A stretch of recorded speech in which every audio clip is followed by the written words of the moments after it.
Surat મહાનગરપાલિકાનો Rander health centre વિવાદમાં આવ્યું છે કારણ કે સફાઈ કામદાર સગર્ભા સ્ત્રીઓ રૂટીન ચેકઅપ કરાઈ રહ્યા છે। સુરત મહાનગરપાલિકા સંચાલિત રાંદેર હેલ્થ સેન્ટરમાં સફાઈ કામદાર સગર્ભા સ્ત્રીઓ રૂટીન ચેકઅપ કરી રહ્યા હોવાનો વિડીયો હાલ સોશિયલ મીડિયામાં વાયરલ થયો છે। સામાન્ય રીતે સગર્ભા સ્ત્રીઓ રૂટીન ચેકઅપ નિષ્ણાત નર્સ કરતા હોય છે, જે નિષ્ણાત નર્સ દ્વારા બ્લડ પ્રેશર અને વજન અંગેની મહત્વની માહિતી ફાઇલમાં લખતા હોય અને તે માહિતી હેલ્થ સેન્ટરના મેડિકલ ડોક્ટરને આપવાની હોય છે। જે માહિતી પ્રમાણે મેડિકલ ડોક્ટર જરૂરી પ્રિસ્ક્રિપ્શન લખી દવાઓ આપે છે, પરંતુ અહીં કંઈક અલગ જ નજરનું જોવા મળી રહ્યું છે। મારું નામ શેખ મોહમ્મદ સોહેલ છે, રાંદેરનો રહેવાસી છું। ગત રોજ રાંદેર હેલ્થ સેન્ટરની અંદર અમારા દ્વારા ફરિયાદ કરવામાં આવી હતી કે સ્ટ્રેચર નથી, તો તે ચકાસવા માટે અમે ગયા હતા કે સ્ટ્રેચર છે કે નહીં। તે દરમિયાન અમારા વિડીયોની અંદર અમે જે જગ્યાએ સગર્ભા સ્ત્રીને ચેક કરવા માટે નર્સને બેસવાનું હોય, જે જીએનએમ એએનએમ કરેલા હોય એવા લોકોએ બેસવાનું હોય, એવી જગ્યાએ સફાઈ કામદાર બેસીને સગર્ભા સ્ત્રીનો બીપી ચેક કરતા હતા, વજન ચેક કરતા હતા અને એમની હાઇટ ચેક કરતા હતા, જે તદ્દન ખોટું કહેવાય। કારણ કે બ્લડ પ્રેશર ચેક કરવું એ કોઈ નિષ્ણાતનું કામ છે। એની અંદર કંઈ ખોટું લખાઈ જાય તો એ ખોટાના કારણે ડૉક્ટર ખોટી દવા લખી આપે અને બે લોકોના જીવની ઉપર જોખમ આવે, એક માતા અને એના પેટમાં જે બાળક છે એ, એટલે કે મેડિકલ નેગ્લેન્સી થઈ શકે એવી પરિસ્થિતિ હતી, એટલે લોકોના જીવ જોખમમાં છે। સુરત મહાનગરપાલિકાના આરોગ્ય કેન્દ્રની અંદર સફાઈ કામદાર કે જેનો ક્રાઇટેરિયા 8 પાસ રાખેલો હોય, એ કામ જીએનએમ એએનએમના કરેલા લોકોનું કરતા હોય તો એ સુરત મહાનગરપાલિકાના લોકો જે રહેતા હોય એ લોકોના જીવ જોખમમાં છે એવું મારું માનવું છે।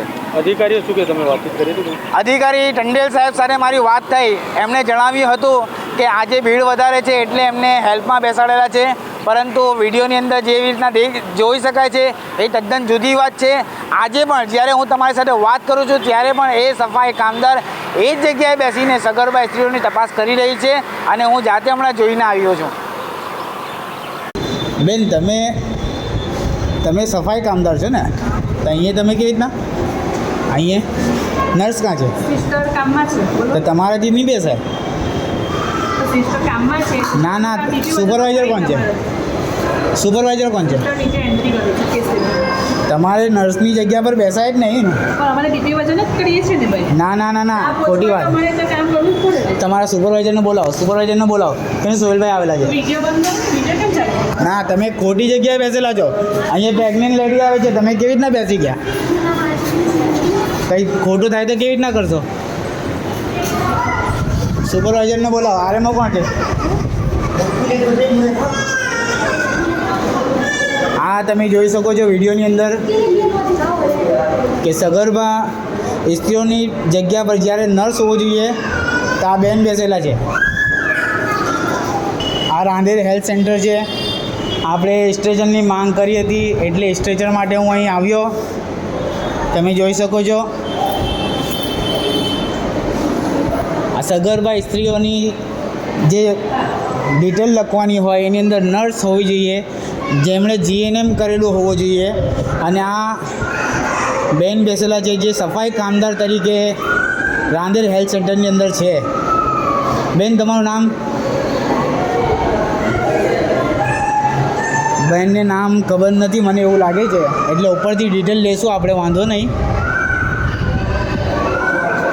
સિસ્ટર, તમારે ક્યાં બેસવાનું હોય? તમે કેમ અહીંયા નથી? તમે બેસો, તમારી જગ્યા પર તમારે બેસવાનું। અમારા વિસ્તારની મહિલાઓ આવતી હોય, એમને કંઈ પ્રોબ્લેમ થાય આ લખવામાં કે કંઈ બી કરવામાં, તો તમારી જિમ્મેદારી, આરએમઓની જિમ્મેદારી, કોની જિમ્મેદારી? આ વિડીયો ચાલુ છે, તમે જોઈ શકો છો ને બેનને હજુ બી તસદી લેતા નથી કે અહીંથી ઊભા થવાનું।